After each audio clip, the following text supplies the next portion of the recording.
দীর্ঘ 17 বছর ধরে পবিত্র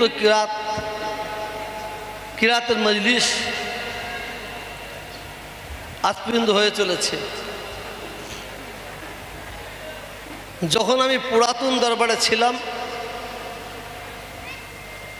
ওই দরবার থেকে শুরু করে আজকে এই দরবার শরীফের নতুন বাড়িতে এসে পবিত্র কিরাত প্রতিযোগিতা চালিয়ে যাচ্ছি। যখন আমি কিরাত প্রতিযোগিতা প্রথম শুরু করেছিলাম পুরাতন দরবারে মাদ্রাসার মাঠে,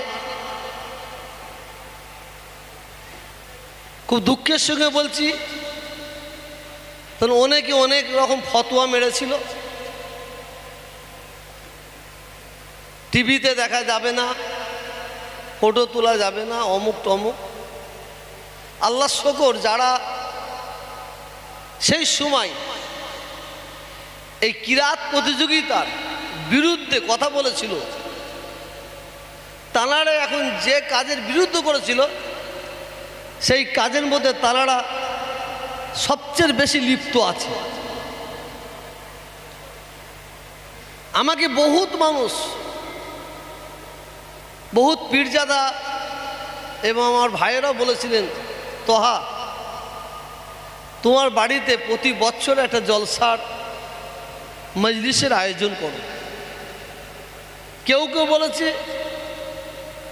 জেকেরের মজলিসের একটা আয়োজন করো। আমি সবাইয়ের কথা মাথায় রেখে এই কিরাতের মজলিসের আয়োজন করলাম। কেন? আমি ছোট্টবেলা থেকে দেখেছি, যখন আমার বয়স 9 থেকে 10, তখন এইসব মোবাইল টোবাইল কিছু ছিল না, টেপ রেকর্ডার ছিল। আশিকে রসুল আলা হযরত ছোট হুজুর পীর কেবলা রহমাতুল্লাহ আলাইহি, তিনি মসজিদের ধারে এক জায়গায় বসে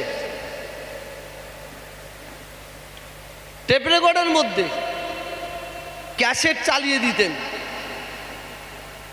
খুব লক্ষ্য করে দেখেছি, কোরআন তিলাওয়াতের ক্যাসেট যখন চালিয়ে দিতেন, কারি আব্দুল বাসের সাহেব রহমাতুল্লাহ আলাইহি তানার কিরাত শুনতেন। আলা হযরত ছোট হুজুর পীর রহমাতুল্লাহ আলাইহি কোরআন শুনতে শুনতে চোখের দু কোনা দিয়ে এক ফুটা পানি গড়িয়ে যেত দাড়ি মুবারক দিয়ে। আমরা লক্ষ্য করে দেখেছি, এত কোরআন প্রেমিক ছিলেন। আমি শুরু তো বলেছি, আবার বলছি, বিভিন্ন রাজ্য থেকে আমার কারি সাহেব ভাইরা এসেছেন। সুমধুর কোরআনের পাখিরা সুমধুর কোরআন তিলাওয়াত করছেন। এই কোরআন তিলাওয়াত করার জন্য রব্বুল আলামিন আল্লাহ তাআলা যে সওয়াব দান করবেন, আজকে আমরা যারা বসে বসে কোরআন তিলাওয়াত শুনছি, অনেকে কোরআন পড়তে আমরা জানি না, কিন্তু আমরা বসে বসে কোরআন তিলাওয়াতটা মনোযোগ দিয়ে শুনছি। অতএব কোরআন তিলাওয়াত যিনি করছেন, তিনি যে সওয়াবের অধিকার হচ্ছেন, এবং কোরআন তিলাওয়াত যারা বসে বসে শুনছেন, তারাও একই সওয়াবের হকদার হচ্ছেন। বলতে বলতে একটা কথা মনে পড়ে গেল আমার।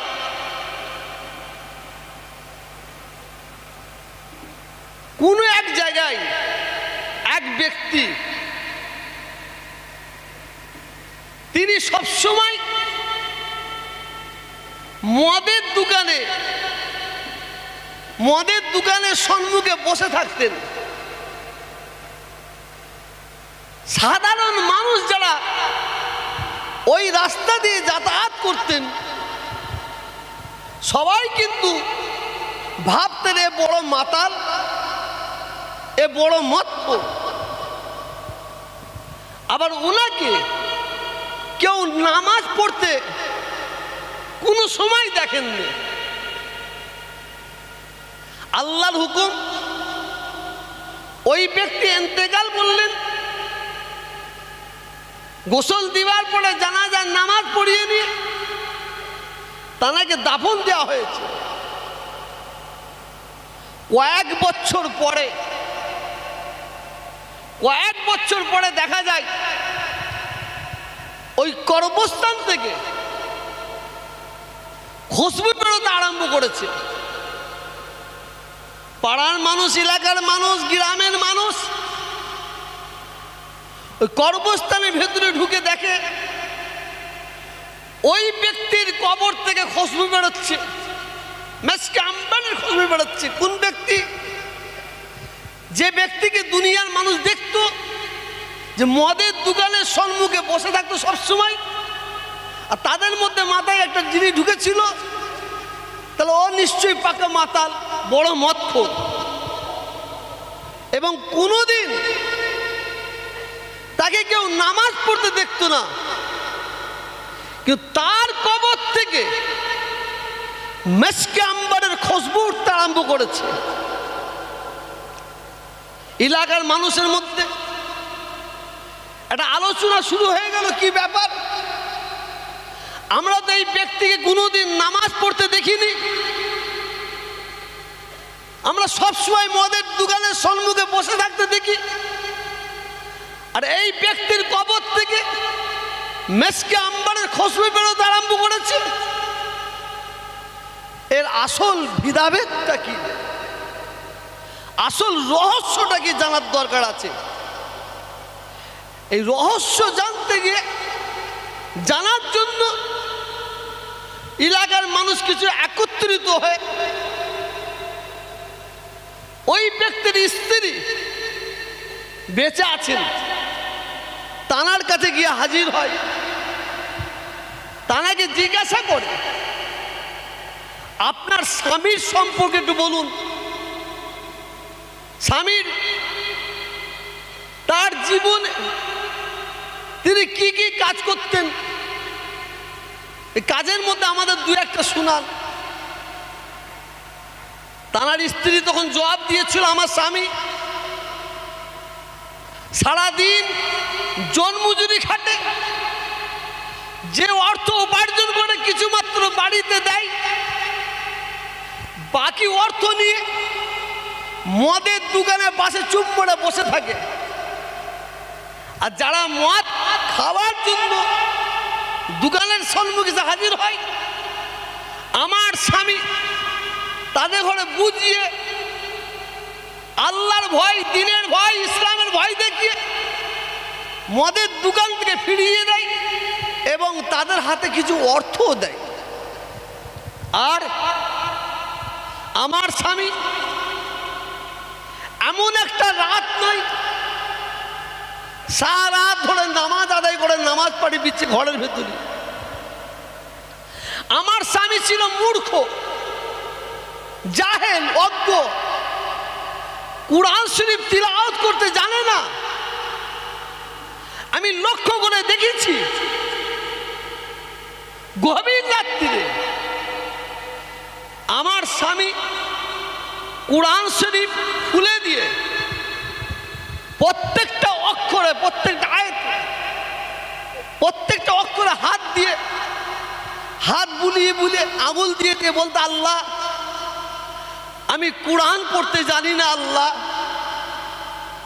আল্লাহ আমি আপনার কুরআনকে ভালোবাসি, আল্লাহ আমি কুরআন তিলাওয়াত করতে জানি না, আল্লাহ আল্লাহ আমি আপনার কুরআন তিলাওয়াতকে ভালোবাসি, আল্লাহ আমি কুরআন পড়তে জানি না, আল্লাহ আমি কুরআন পড়তে ভালোবাসি। বাহ্যিক দেখে মানুষের সবকিছু চেনা যায় না। আজকে এই কুরআন তিলাওয়াত চারিদিকে প্রতিযোগিতা হয়, আমরা লক্ষ্য করে দেখেছি। লক্ষ লক্ষ টাকা খরচা করা হয়, গানের মজলিস করা হয়, লক্ষ লক্ষ টাকা খরচা করা হয়, ডান্সের মজলিস করা হয়, লক্ষ লক্ষ টাকা খরচা করা হয়। আর আমরা যখন কোরআন তিলাওয়াতের প্রতিযোগিতা করি, ফার্স্ট প্রাইজ কি দিই? একটা টেবিল ফ্যান। সেকেন্ড প্রাইজ কি দিই? একটা সিলিং ফ্যান। থার্ড প্রাইজ কি দিই? আমরা একটা কি বলো কুকার মেশিন। এই অল্প ছোট্ট প্রাইজ দিয়ে আমরা ছেড়ে দিই। আমার মনের মধ্যে আসলো, ছোট্টবেলা থেকে আমার মনের মধ্যে আল্লাহ গেঁথে দিয়েছে। আমি যখন আমার জীবনে 17 বছর আগে প্রথম কোরআন প্রতিযোগিতা করেছিলাম, সেই দিন প্রথম পুরস্কার দিয়েছিলাম ফার্স্ট প্রাইজ 4 চাকা গাড়ি, ন্যানো গাড়ি। আর সেই 4 চাকা গাড়ি যিনি ফার্স্ট প্রাইজ পেয়েছিলেন তার নাম হচ্ছে হিদায়াতুল্লাহ। সেকেন্ড প্রাইজ পেয়েছিলেন মোটরসাইকেল। কিন্তু যারা বাইরের মানুষ গাড়ি মোটরসাইকেল পায় তা তো নিয়ে যেতে পারবে না, তাদেরকে এখানে বিক্রি করে দিয়ে চলে যায়। সেই কারণে আমি অর্থের প্রাইজটা আমি ঠিক করলাম, অর্থের প্রাইজটা দিবার ব্যবস্থা করলাম। আজকে যে অনুষ্ঠান দেখছেন, দুহাত ভরে আমি যে মানুষ থেকে যে কথাটা বলেছি আপনাকে এইটা করতে হবে, ওইটা করতে হবে, ওইটা করতে হবে, আল্লাহ শুকর করে বলছে আমাকে মানুষ ভালোবাসে, বিশেষ করে কোরআনকে ভালোবেসে তারা দুহাত ভরে আমার হাতে দিয়ে যায়। কিছু কম বেশি এবছরে 37 থেকে 38 লক্ষ টাকা খরচা, 37 থেকে 38 লক্ষ টাকা খরচা। কিন্তু বিশ্বাস করুন, এতে আমার কোনো অভাব পড়ে না, কোনো অভাব পড়ে না। কেন এমন একটা মজলিস, যে মজলিসে মানুষ দিবার জন্য প্রস্তুত আছে। মানুষের কাছে হাত পাতলে হাঁ ছাড়া না বলে না। ওমরা হজ, ভাই আপনাকে একটা ওমরা হজে দিতে হবে, 8টা দিতে হবে, হুজুর আলহামদুলিল্লাহ। মানুষ ভালোবাসে, মানুষ ভালোবাসে। আমার সম্পর্কে অনেকে অনেক কথা বলে, বলবে। আমি এক জায়গায় দেখছিলাম, আমি এখানে বসে বসে দাঁড়িয়ে দাঁড়িয়ে বক্তব্য রাখছিলাম, দেখি সামনে বসে ওখানেও দেখি কানে কানে গুজগুজ গুজগুজ করছে। তখন আমি বললাম, আল গীবত আসাদ্দু মিনাল জিনা, গীবত করা জিনার গুনাহ। আমি যদি কারো আড়ালে কারো সমালোচনা করি, কারো গীবত করি, আমাকে জেনে নিতে হবে আমি যেন মায়ের সঙ্গে জিনা করলে যে গুনাহ হয় সেই গুনার ভাগীদার হচ্ছি। আপনারা বসে আছেন মাশাআল্লাহ, বাইরে গিয়ে আড়ালে গিয়ে সমালোচনা করবেন, গীবত করবেন। আমরা যেটা ভাবতাম এই গীবত করা কত কঠিন, গীবত করা আর নিজের মায়ের সঙ্গে জিনা করলে যে গুনাহ সেই গুনার হকদার হবে না। গীবত করা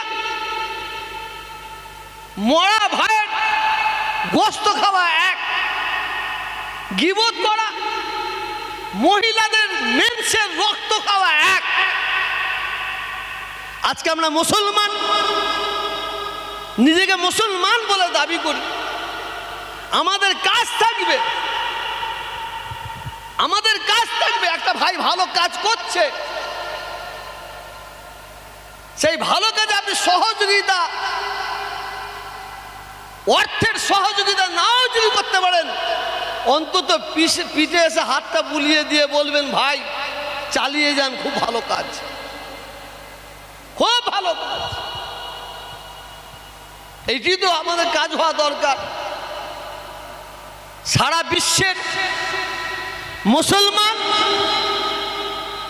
মার খাচ্ছে, লাঞ্ছিত হচ্ছে, বঞ্চিত হচ্ছে, পদধূলিত হচ্ছে।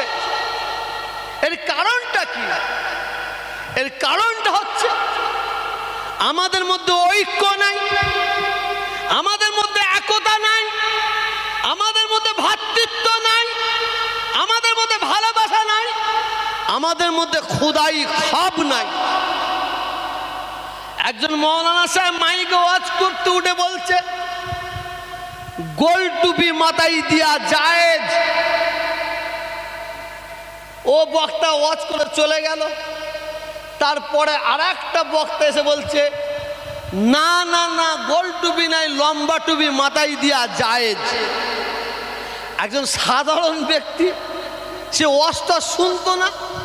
এদের দুজনের বক্তব্য শোনার পরে মাথার টুপিটা খুলে বলছে, শালা টুপি মাথায় দেবো না, টুপি মাথায় দেবো না, তোরা আগে ঠিক কর। আমাদের প্রত্যেককে মনে রাখতে হবে, আলেম সমাজকে, হাফেজ সমাজকে, ইমাম সমাজকে, এরা হচ্ছে ট্রেনের ইঞ্জিন। সাধারণ মানুষ আমরা হচ্ছে বগি। ইঞ্জিন যদি ভুল রাস্তায় যায়, বগিও কিন্তু ভুল রাস্তায় যাবে। ইঞ্জিন যদি সঠিক রাস্তায় যায়, বগিও কিন্তু সঠিক রাস্তায় যাবে। আমি খুব দুঃখের সঙ্গে বলছি, 2000 সালে মুজাদ্দেদে অনাথ ফাউন্ডেশন আমি প্রতিষ্ঠিত করেছিলাম। তখন আমার পকেটে ছিল 5000 টাকা। আল্লাহর নাম নিয়ে শুরু করেছিলাম। আমি মুজাদ্দেদে অনাথ ফাউন্ডেশন শুধুমাত্র মুসলমানদের জন্য করিনি, শুধুমাত্র হিন্দুদের জন্য করিনি।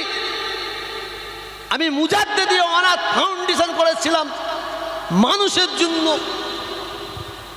99টা অ্যাম্বুলেন্স, 99টা অ্যাম্বুলেন্স আমি কিনেছি, আল্লাহ আমার দিয়ে কিনেছেন, চারিদিকে চলছে। রোজার মাসে 30,000 কাপড় কিনি, শাড়ি লুঙ্গি। 15,000 আমার হিন্দু মা বোন ভাইদের তুলে দিই। 15,000 আমার মুসলমান মা বোন ভাইদের হাতে তুলে দিই। আপনাদের দোয়ায়, আপনাদের মা বাপের দোয়ায় 5,000 টাকা দিয়ে শুরু করেছিলাম। এখন প্রতি বছরে 4 থেকে 5 কোটি টাকা আল্লাহ আমার হাত দিয়ে দান করাই। তবে এ টাকা আমার নয়, আমার বাবার নয়। আমাকে মানুষ ভালোবাসে, যখন যা বলে আমাকে সাহায্য করে।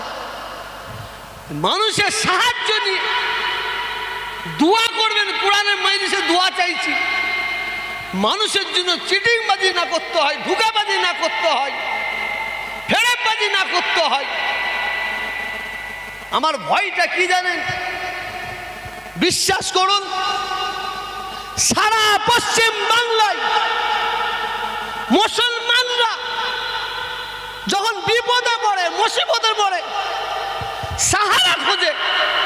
কার কাছে যাব, কার কাছে যাব, কার কাছে যাব, খুঁজে খুঁজে তারা সাহারা পায় না। এই নগণ্য ব্যক্তির কাছে এসে হাজির হয়। আজকে মেদিনীপুর থেকে আমার কাছে এসেছে, হাওড়া জেলা থেকে। কালকে রাত্রিরে হাওড়া জেলায় জিবিপুর জগৎবল্লভপুর থানা এলাকায় র্যাব পুলিশ মুসলমানদের বাড়ি গিয়ে ভাঙাভাঙি করেছে। দরজায় লাথি মেরে দরজায় ভেঙেছে। একদল আমার মা বোনেরা বাচ্চা ছেলেকে নিয়ে রাত্রির বেলায় হাজির। আমি তাদের বললাম, ভাই আমি তো একটা অনুষ্ঠান নিয়ে এই করছি। বললো, হুজুর আমাদের ঘুমাতে দেয় না। তখন বাজে রাত 12টা। এই স্টেজের পিছনে বসে এসপি কে ফোন করলাম, সিআই কে ফোন করলাম, ওসি কে ফোন করলাম। আমি একই হচ্ছে, মহিলাদের প্রতি এত অত্যাচার আর জুলুম কেন? আপনার নিরপেক্ষে বিচার করুন, যারা অন্যায় করবে তাদের শাস্তি দেন। দেখবেন যারা নিরীহ তাদের প্রতি কোনো অসুবিধা না হয়। সারা বাংলায় চারিদিকে একই অবস্থা। আজকে আমাকে কিছু মনে নেবেন না, দুটো হাতে ধরে বলছে, পায়ে ধরে বলছে, আপনার